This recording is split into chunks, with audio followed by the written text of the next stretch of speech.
flesh of my flesh, bone of my bone. There's no one closer. You are flesh of my flesh, bone of my bone. We are one.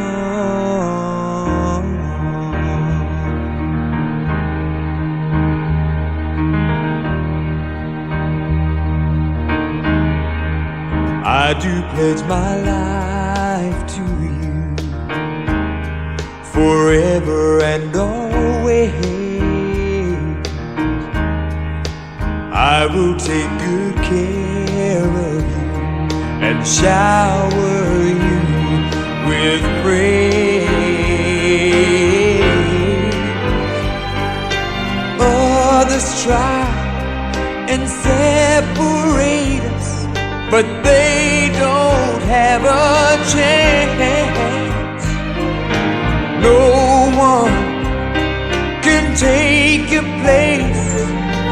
No, not even one. You are flesh of my flesh, bone of my bone. We are one.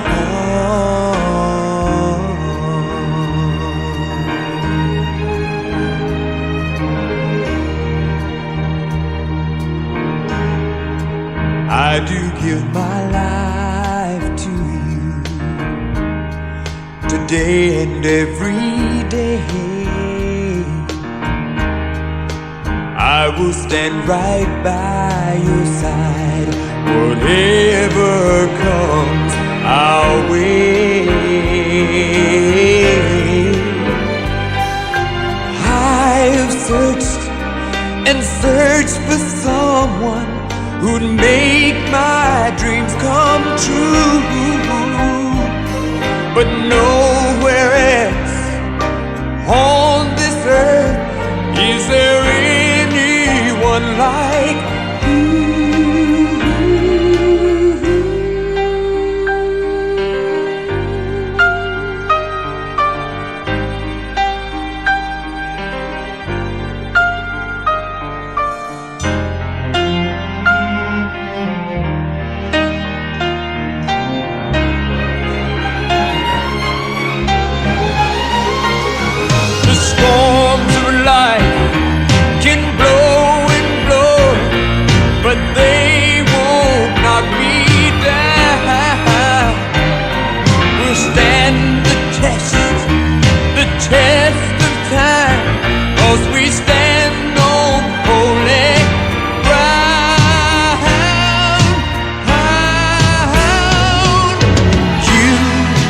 Flesh of my flesh, bone of my bone.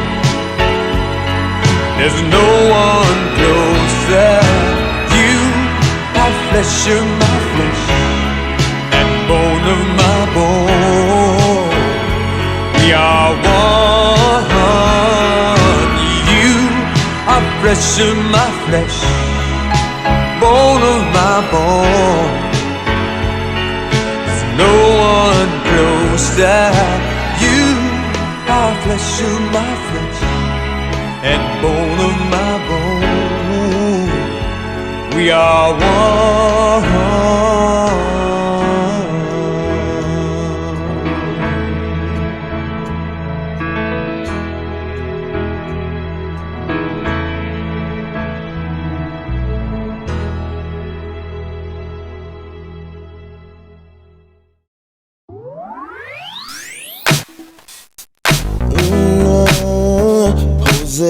Turn on the mics, the books open to our lives with Erica Go.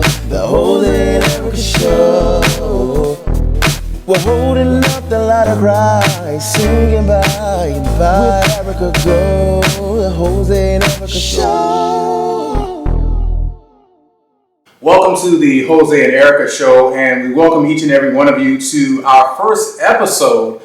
We're excited about this. Erica, did you like the introduction that Darnell Harris did for us? Oh, I loved it. Thank you, Darnell, for giving us that song. We greatly appreciate your gift and how you've used it for God's ministry. Amen, amen, amen. And we're here to celebrate and to learn from some of our more, I would say, seasoned couples within Sharon Temple. And over the course of the next 4 weeks, we're going to dive deep into their relationship. Erica, tell us about what we're going to see or what we're going to hear. So over the course of the next 4 weeks, as part of our Unbreakable Marriage series, we are going to hear each Wednesday from couples of Sharon Temple who have been married for over 30 years. So today we are talking with Tim and Gertrena Hoxter. Tim and Gertrena have been lifelong members of Sharon Temple who have been married for over 50 years. Wow. We are going to hear from them about some of the highs and lows of dating and marriage, as well as some of the obstacles they have had to overcome. Wow, yeah, we're going to learn some of those obstacles. But before we do that, before we get too deep into those questions, we're excited to bring we're going to call it the Sharon Temple Not So Newlywed Game. And from this, we're going to really learn about Gertrena and Tim Hoxter. So come on and join us as we go into this episode today.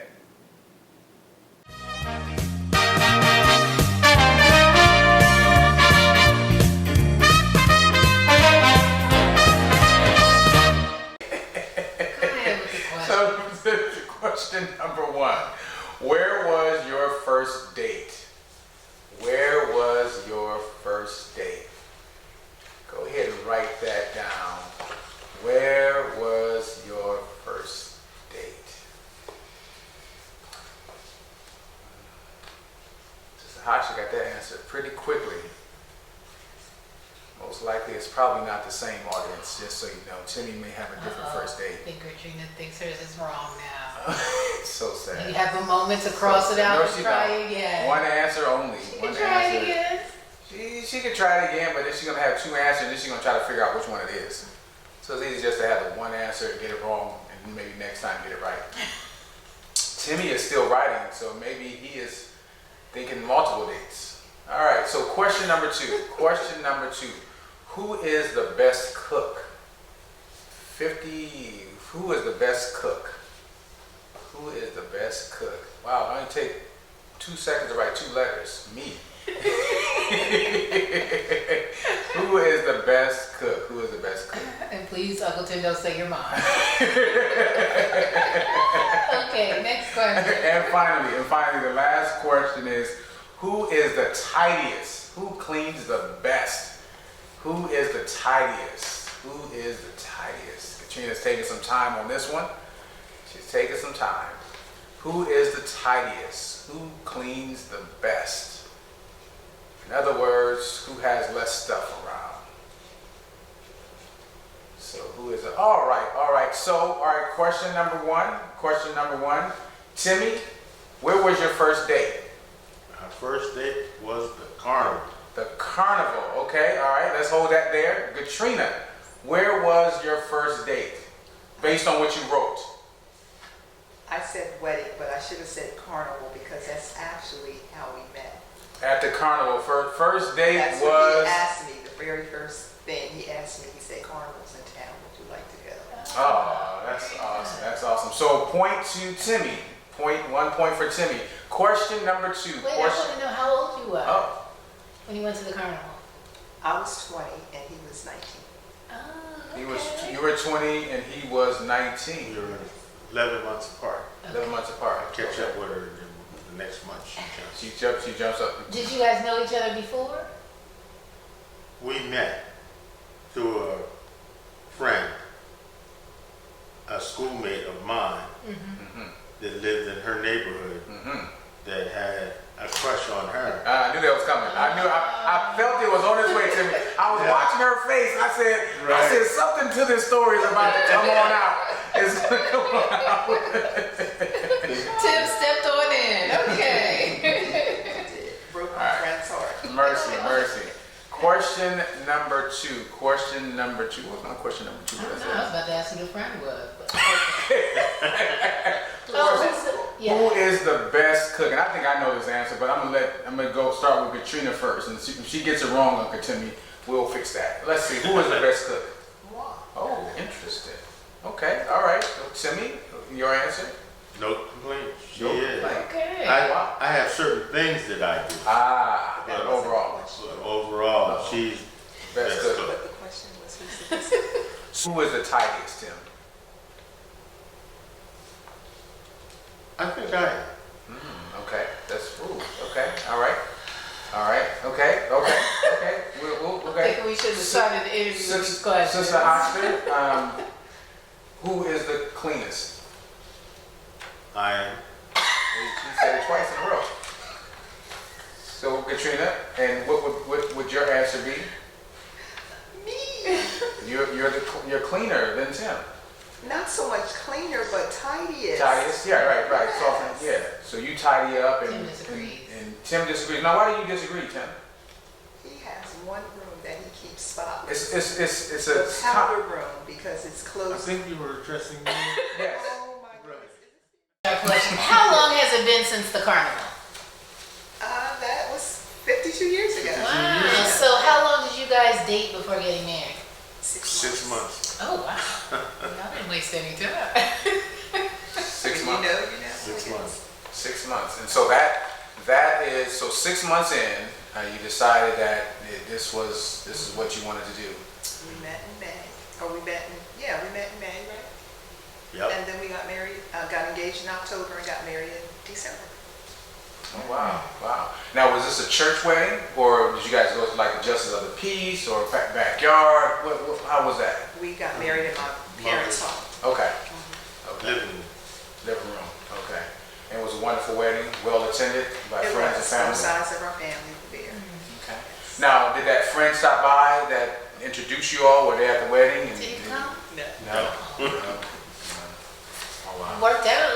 Yeah, it did. 52 years It did. later. Yeah. Are you friends with? I haven't seen him in years, to Oh, be wow. honest. Yeah. That's awesome. But after he got through being mad with me, Oh, he actually got mad at you. oh yeah, he did. But then we got okay. 'Cause he was one of my best friends in school. We were schoolmates. Yeah. But Maybe Gertrena didn't know that you guys were schoolmates. yeah, I really did. she didn't. He introduced us, and I just said hello, because at that time, I wasn't really thinking, of him romantically or anything. I was just like, oh, hi, nice guy. And then he drove up the next couple of days, drove by. I was out washing my car. And he was like, hey, Carnival's in town. You want to go? And I was like, oh, no. Your mom said. And my mother just happened to be coming outside. She was like, oh, just go with him. It's not like he asked you to marry him. 6 months Understand, later. 6 months later. But understand, her mom was rough. She had. Mom was stern. She was stern. Right. Yeah. Not rough. She was stern. No, if she didn't like you, you didn't stay around. Oh, so if she didn't like you, you weren't getting the nod. To No, Right. That's Okay. true. Got it. Right, because she said a couple things when the first time her dad and her mom went fishing and left us at home alone. And she was going down the steps. Her mom said, I don't leave anybody in this house with my daughter. She said, but I trust you. But she said, before she closed the door, don't mess up. Okay. Wow, that's awesome.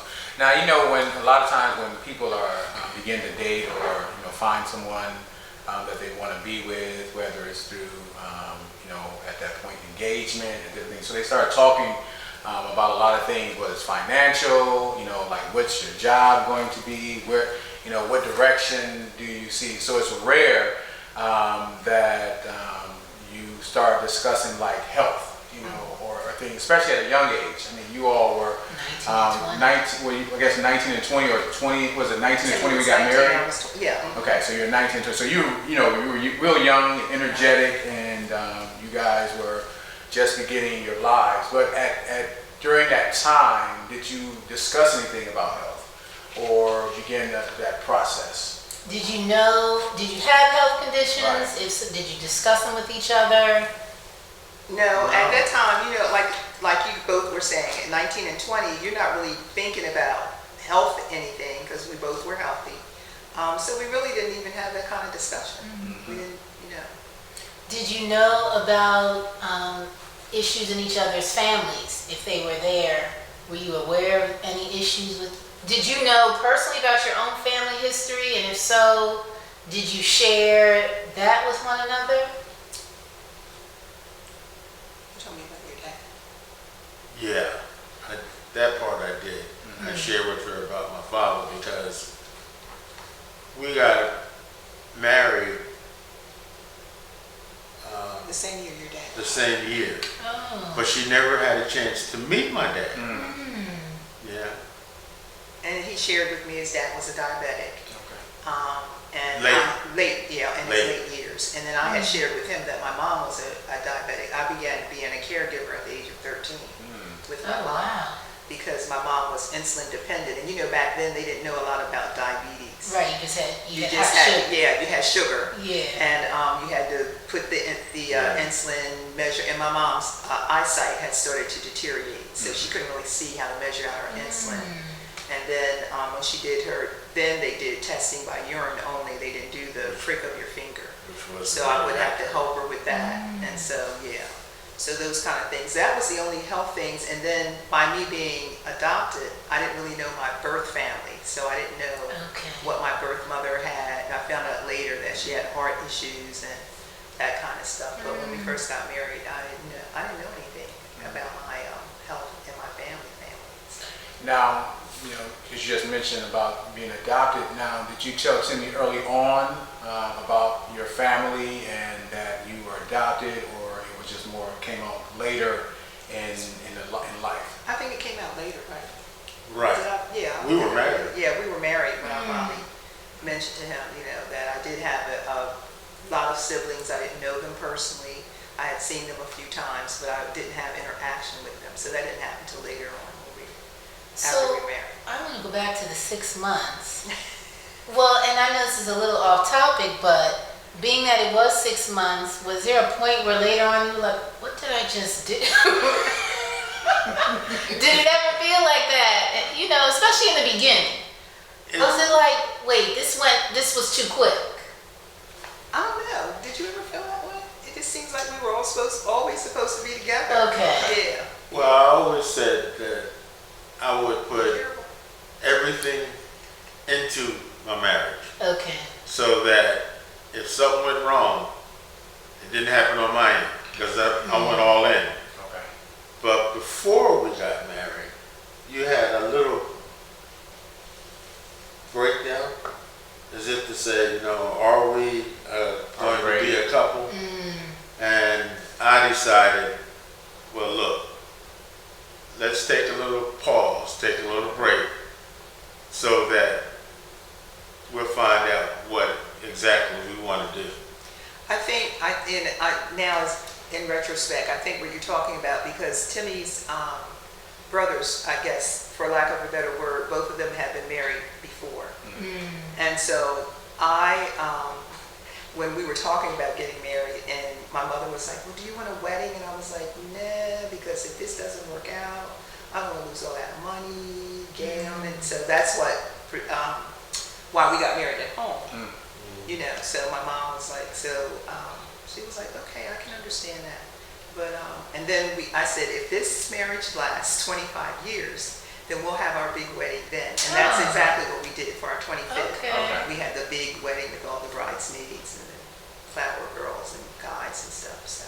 Okay. Very nice, very nice. And,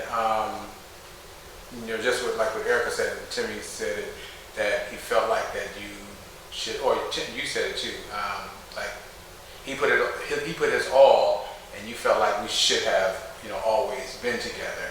And so in that short period of time, how did you know that Timmy was the one that you wanted to marry?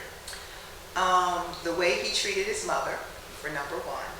And then he had a personality like my dad. He was very caring, very calm, very nurturing. And I think, though, the most thing was the way he treated his mom. And I was like, if he treats his mother like that, then I'm going to be pretty secure and pretty okay as being his wife.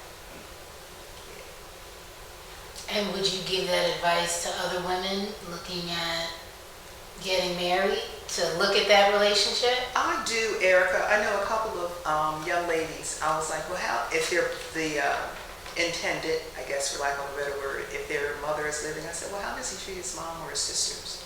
Is he nurturing? Is he caring? Does he respect them?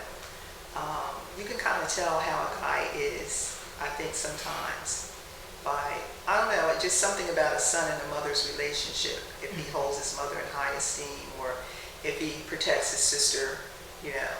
I'd said to me, that's a good quality in a guy. So, and he did. He has a good relationship with his sister, and both of his sisters. One's no longer living, but I mean, he was just so doting over his mom, and I just thought that was like just so precious the way he treated his mom. And being, I guess, the baby, the last one at home, him and his mom were like best buds. They were always traveling, going places. Road partners. Road partners. But so then on the flip side, was it ever cause for concern?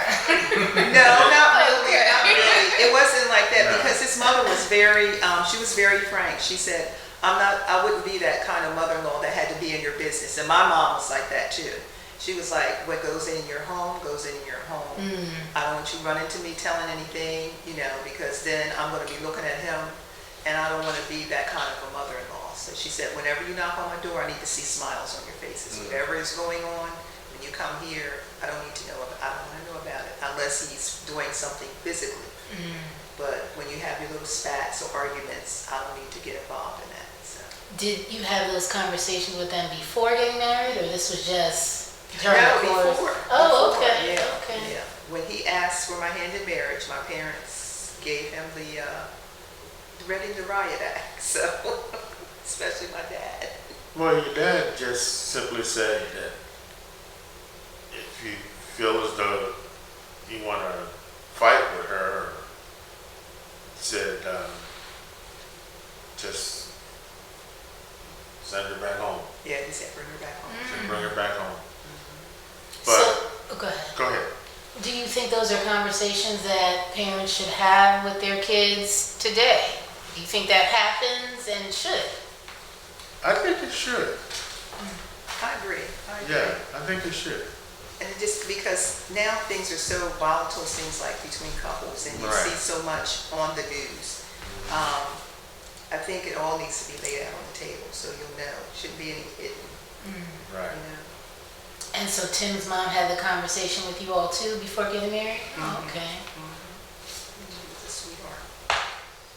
All right, so at what point do health issues become a concern? How many years into the marriage do either one of you start having concerns with your health? I don't know, Erica. It was, yeah. We were, let's see, because we got married so young, I think we didn't really start having really health issues until, what did we figure it out? It was like, we were like When I in our first- 30th when I year when first we really became started to diabetic. when he first became a diabetic. So early 50s. Early 50s, yeah. And was that around the time your dad became diabetic? Oh no, my dad was a little younger Oh. than that. My father passed at 54. Oh, wow. So he was a diabetic in his 40s. Yeah. Okay, so knowing the family history, was it something you were watching out for? It was always in the back of my mind because on my father's side, just about all of them were diabetics. Oh, wow. Yeah. Yeah. And that's why sometimes I hear people say, well, no, it's not hereditary. But I don't know about that. Yeah. It happened with some of my aunts and uncles early on, some later. But quite a few of them ended up being diabetic. Yeah. Okay, so you learn you're diabetic. Does having the diagnosis affect, I mean, I guess it's got to affect your marital relationship, so how does it affect it? And what do you guys do as this disease starts to affect your marriage? Beside all of the doctor visits and the trying to learn how to eat differently, and as I said, back then they didn't have all of the convenience, I guess, that they have now of being a diabetic. The insulin injections and making sure you have an insulin in the refrigerator and making sure you have enough of needles to carry. Even if you travel, you got to take all that stuff with you and pack it all up and keep it on ice and all of that. It gets cumbersome, and then the medications start kicking in, taking this and taking that. And so you have to really be on top of things, and you have to really be, I thank God for my talent of organization, because you really have to make sure that you're organized and keep things on track when you're taking care of a loved one. And then it's did you take your insulin? What did you eat today? Did you have a lot of desserts, or did you eat 3 meals and that kind of thing? And so does that cause strain on the relationship? Because sometimes, Tim, are you like, leave it alone, let it go. So does that, in terms of those questions, does that become a strain on the relationship itself? Actually, no, because I always knew she had my best interest. And if she would say things, well, early on, see, now you don't have to pack insulin on ice and whatnot now with the pins. Okay. Because you take a pin out, and once you open it, you're good till it's done. Right. You don't have to keep it refrigerated. You don't have to keep it refrigerated. Once you put it open in your it, pocket or put it in the case. Okay. And keep going. yeah. So, but you didn't see it as nagging. You just felt like she was looking out for your best interests by asking those questions. Always. Okay. Yeah. And I do ask him sometimes, do you get tired of me Right. constantly that? And I use the word you're using. I said, I know I feel like I'm nagging all the time. And he always says, no, honey, I know you're looking out for my best interests. So, and that makes me feel better, because I feel like, am I overburdening? He's already got this illness that he's got to keep track of, and now here I am, blah, blah, blah, blah, blah. But he says, no, I know you're looking out for me. So you continue to ask the question? I sure do. Okay. I sure do. But that's okay. Okay. That's okay. So I know at some point the disease it ends up causing a lot of harm to your kidneys. Was it the diabetes that caused harm to your kidneys? Yes. Okay. So tell us about what happened, and then how you all resolve it. So in your own words, what happens, and then what do you do about it?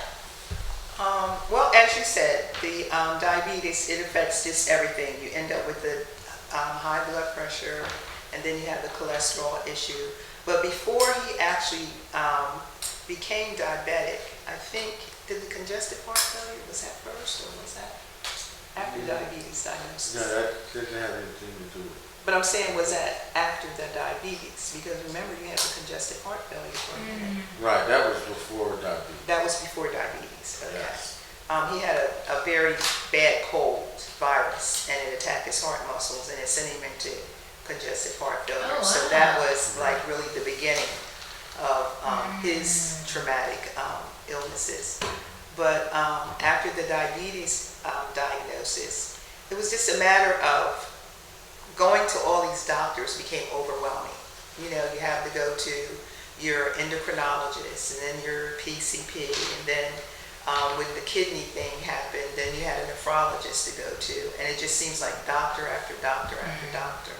And that kind of got overwhelming. But I always thought, Erica, I'm going through this journey with him. He's the person that has all this going on. But it affects me too, because I see how he's beginning to, have to struggle, and the things that happens to him with the congestive heart, with the kidneys, the breathing, and going to the hospital. It seems like every month we were in the hospital.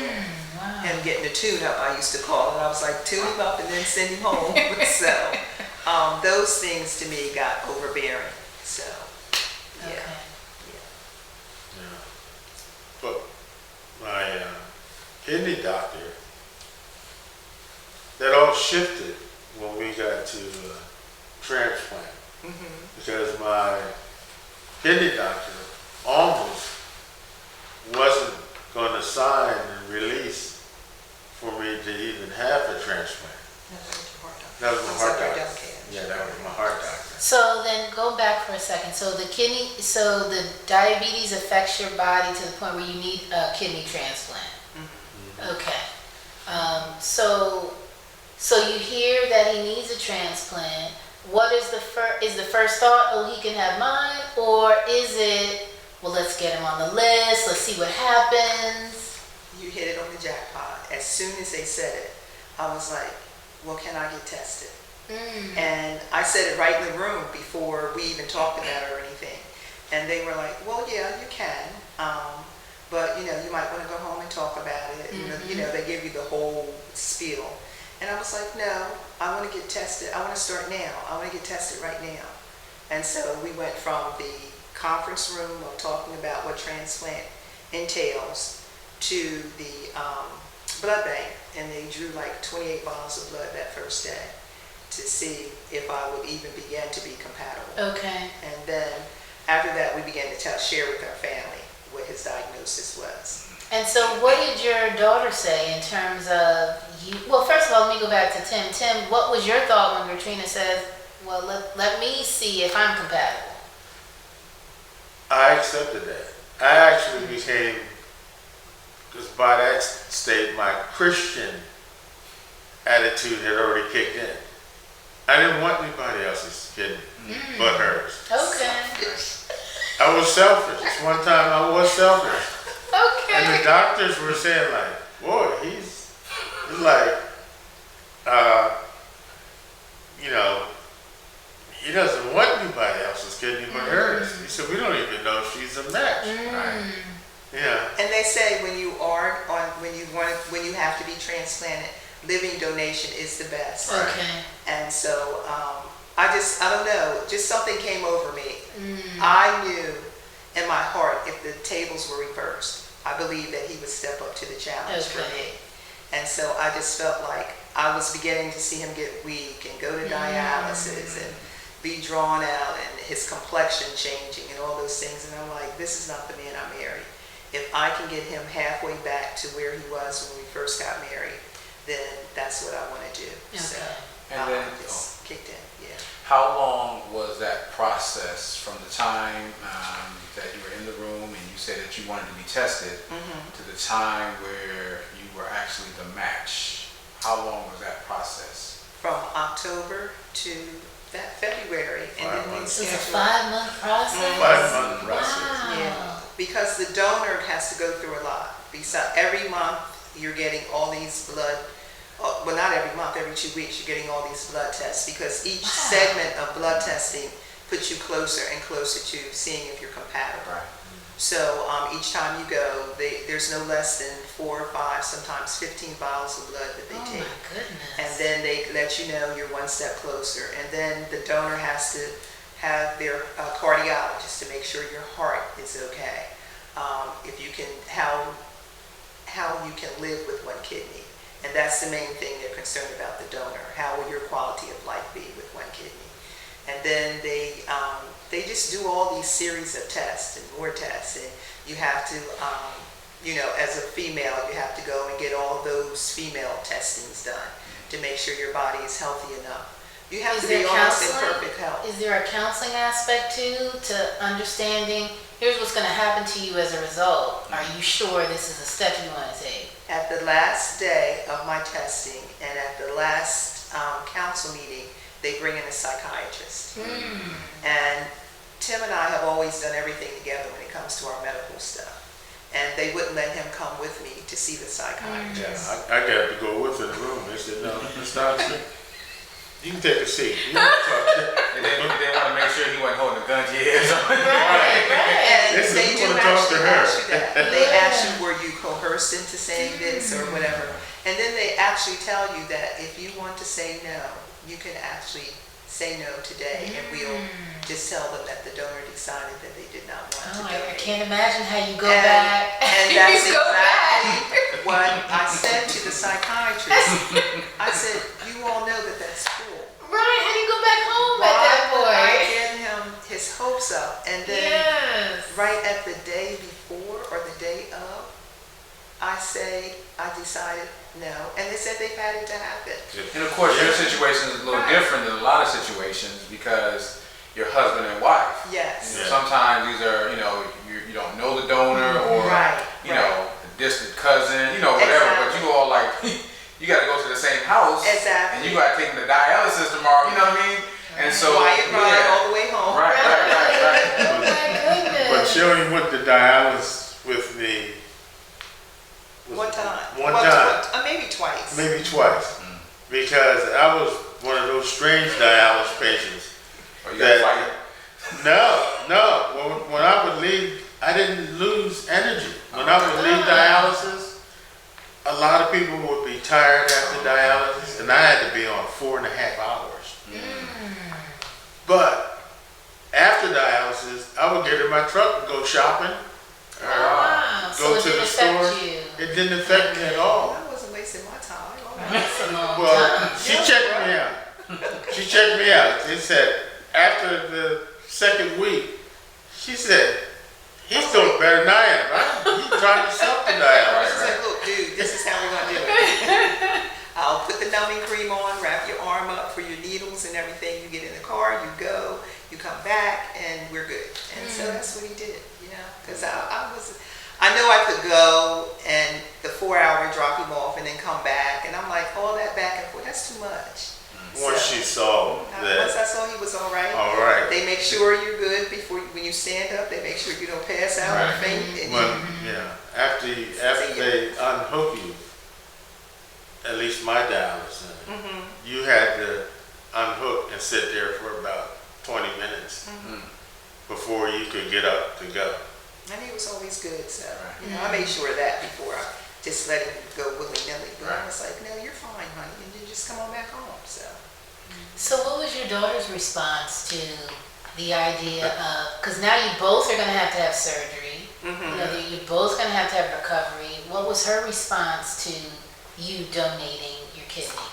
Well, when we went to tell her, I think she may have had the thought process that were going to ask her if she would be willing to donate, but I assured her, I just wanted to let her know that Daddy needed a kidney and I was going to donate. And she was like, okay. At first she said, after you've asked everybody else, then come back and ask me. And I was like, no, that's not why we're here.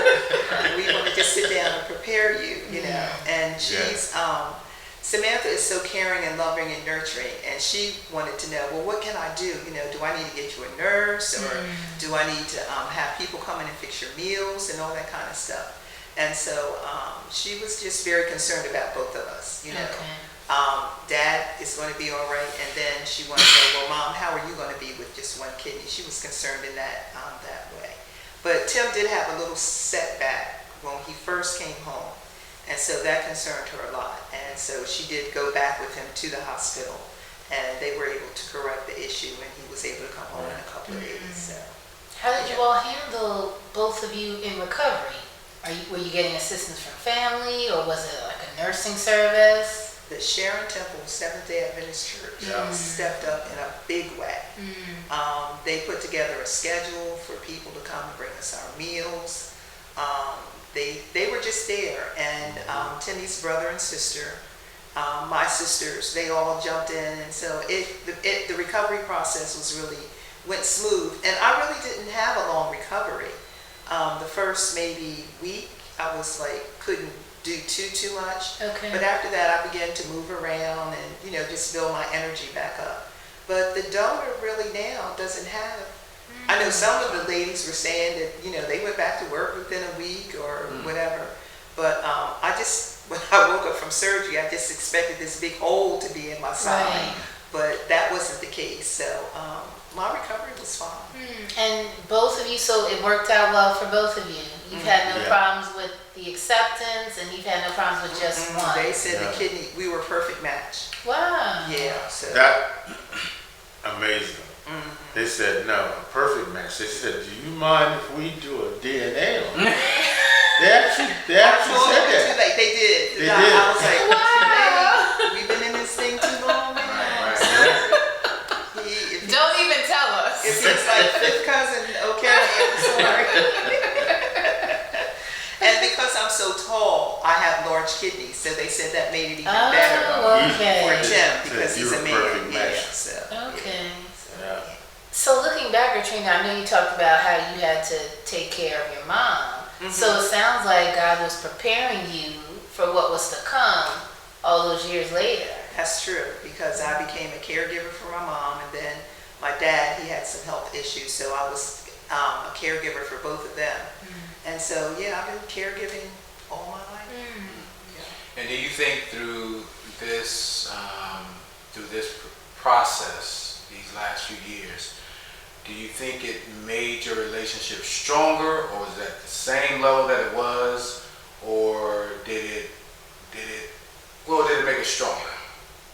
I think it made it stronger. I don't know how you feel. Yeah, it definitely made it strong. Yeah, because it's like a second chance at life. You know what I mean? And so it just made us thankful for life and thankful for each other. And so you begin to look at life differently through a different telescope at things. Just, I don't know. And we just hang out. We're just two peas in a pod. Wow. Knowing what, oh, I'm sorry, go ahead. So we kind of started out that way, because in my mind, I'm saying like I'm marrying her, so I'm going to put everything I've got into it, so that if it goes wrong, it's not going to be on my end, because I'm putting 100% in. Right. You know, They keep saying that. that's right. So that was me Yeah, being faithful to you, true, and vice versa. and vice versa. Yeah. We started out that way. Yeah. So knowing what you know now about what you've had to go through, looking back, is there anything you would do different? Is there something that you would tell other married couples who might be on the beginning of facing health issues, what they should do that you didn't do that you should have done? I don't know. I think just go ahead. No, you go ahead. Well, I think the question could. No, you answer.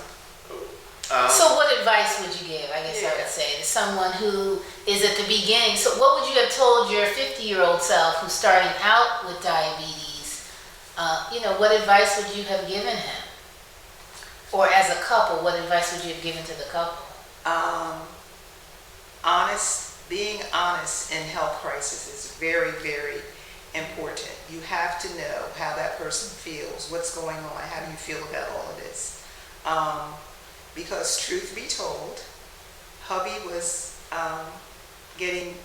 not doing fairly well at eating when he first became a diabetic. When you said, you told me you were going getting your donuts and all your sweet stuff without me knowing it. And he wasn't testing. Okay. He wasn't doing his testing like he should, because he didn't feel really bad at the beginning of his diagnosis. And so not until things started to kind of go downhill, I think one day we were just sitting and talking, and he said, babe, I probably wouldn't be in this shape if I had been like really truthful with you about how I was eating. He would go to work real early, stop by somewhere and get maybe a couple of donuts and hot chocolate, or for lunch he was eating things that he shouldn't be eating if he wasn't packing his lunch. And so I think you just have to be forthright, you have to be honest, and not hide something that's going on with you medically with your spouse, because that line of in sickness and health is very important. So that's my spin. Then we became, that's true, then we became a tag team. No, neither one of us would go to any hospital visit or doctor visit without the other. Right. Anything that we went to together. So you both knew what was going on. Right, and Yeah. sometimes you forget, because the doctors can sometimes overwhelm you with all the information. Yeah. And so I just, I take notes and I ask questions, and he does the same thing with me. And so when we go to the doctor now, the joke is, here comes Team Hoxter. So the doctors that's what they all call us, Team Hoxter. So, and especially with this leg and foot, it's been a real battle. So that's been, I think, our most trying thing, is trying to make sure that this foot stays intact. That's been more. The whole leg. When it first went, and we went to the foot doctor. He says, look, there's some things we can do, but you gotta do certain things to work with me. He said, because if not, you could very possibly lose the whole leg. You know, and we had no problem once we were honest with ourselves, I guess. You know, and I said, okay. I said, well, we can do this. But then that's when being true Christians kicked in. And I said, all right, I know what the doctor's saying, but God is telling me this. So that's when the doctor gets put on the shelf, and I'm listening to the Lord right now. Right. You know, and I had to commit to Him everything. He doesn't want half, He wants it all. And once I did that, and I saw Him work, and then He pointed us to certain doctors. You know, I had one doctor, he's the only one that we walked out of, said, we're never coming back here. I said, we're sorry we even came through the door. Yeah, God has given us a good plethora of doctors. Yeah. And We it's let him been pick. a journey though. The hardest journey though, Eric and Jose, has been his foot. And especially this last time. We really didn't know whether he would be able to keep the foot, let alone the whole leg. So that's been the hardest journey. I think that, and probably, I know we were focusing on his health. I think going back to when I had the miscarriage, that was our first really hard time. So, but after a while, you just become a trooper, and you know how to handle it. It has been overwhelming, and some days have been overwhelming, and I have cried a lot, and I've agonized with God. Why him? Because it just seems like it was one thing after another with his health. And so, and then I was like, okay, he's a witness here for somebody who else is struggling. So, and it's not up to me to say why. Just give me the strength to help take care of it. And so now I just like, okay, how do we fix it? How do we fix him? Do I leave him here and y'all fix him and bring him home? Or do you give me instructions and I take him home and fix him? But, I mean, I've had to go through some terrible stuff with making sure he's okay, so. And I with you. True. She had a lot of childhood injuries that affected her health. Oh, yeah. Because I first heard, and she told me that, and we found out that she was pregnant, then I was like anybody else. My chest was about to pop the buttons off, you know? Yeah. Because it was, I said, Lord's going to bless us now with a child. Yeah, because we struggled so, because I had endometriosis and a whole lot of other stuff. Wow. Yeah. So this miracle pregnancy was like top of the moon, and then when we lost the baby, I was like, We didn't just lose Devastating. we just didn't lose the baby. She almost died. The doctor said if we had gotten there, hours later, Wow. she may not be here. Because 3 months in it, they found it was a tubal. yeah.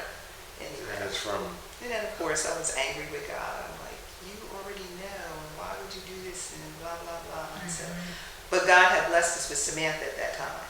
And so she came into the room that day, and she said, well, Mommy, you have me. And I was like, you know what, I do. Out of the mouth of And babes. that was, Yeah. and so that, but we made it through that tough time.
So any final thoughts, words on marriage after 50 years and the things that you have had to overcome?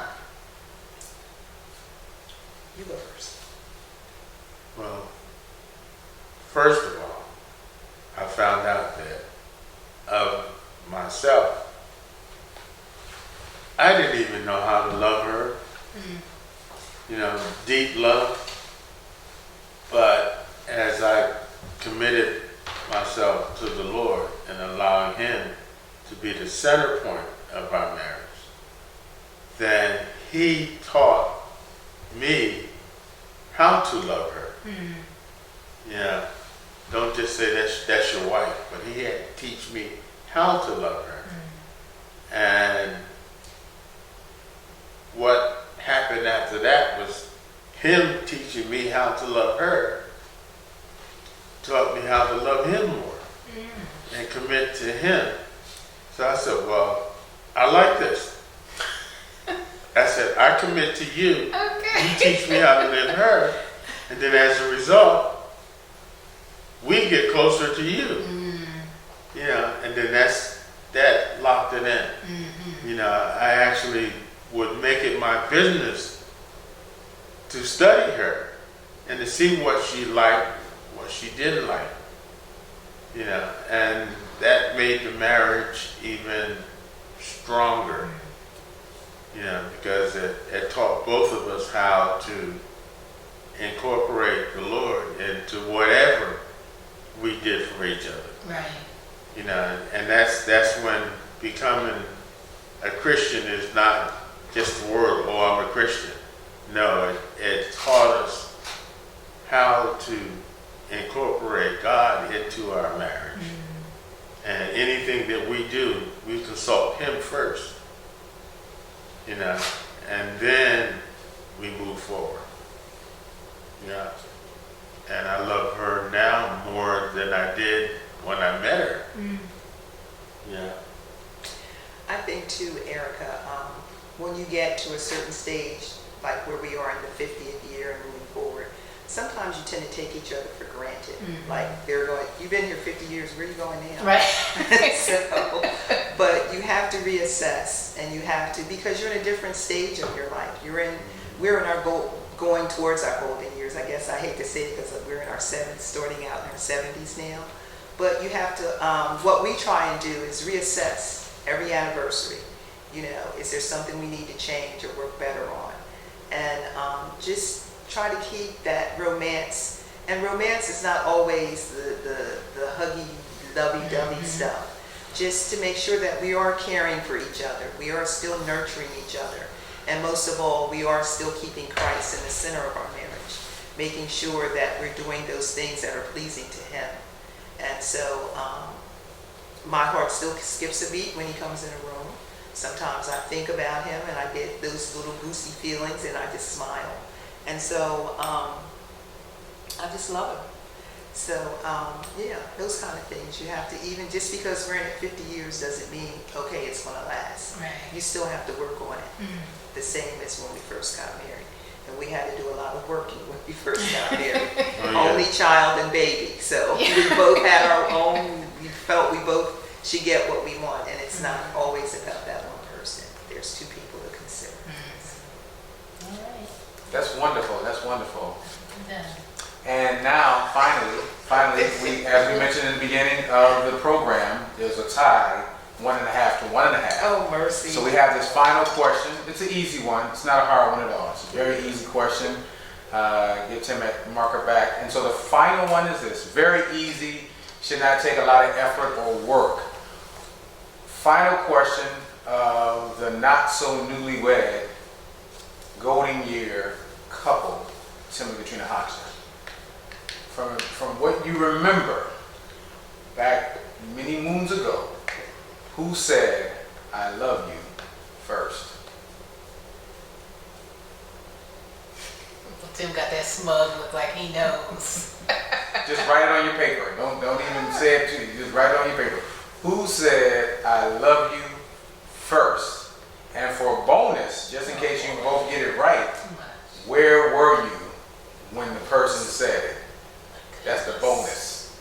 That has to be a bonus because I have no idea. I want to say.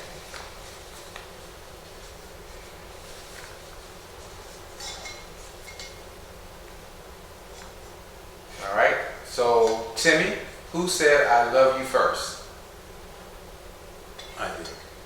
All right. Okay. All right. We'll Do hold you it there. remember where you were? Oh, wait, that's the bonus part. That's the bonus part. That's the bonus part.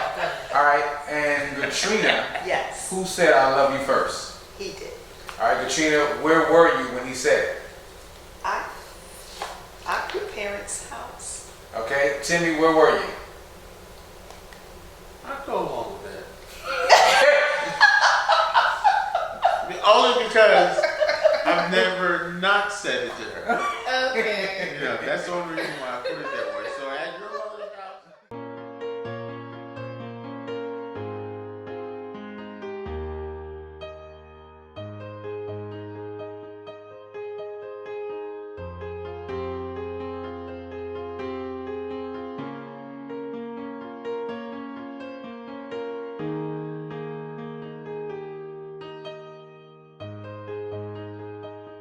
We want to thank Tim and Gertrena for their insight and their experiences that they share with us today. It has been truly an inspiration.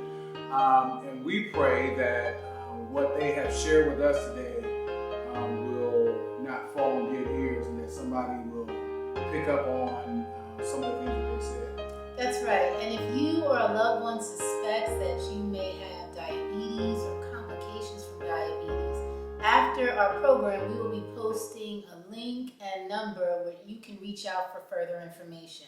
We will also have information on the National Kidney Walk. Thank you and have a good evening.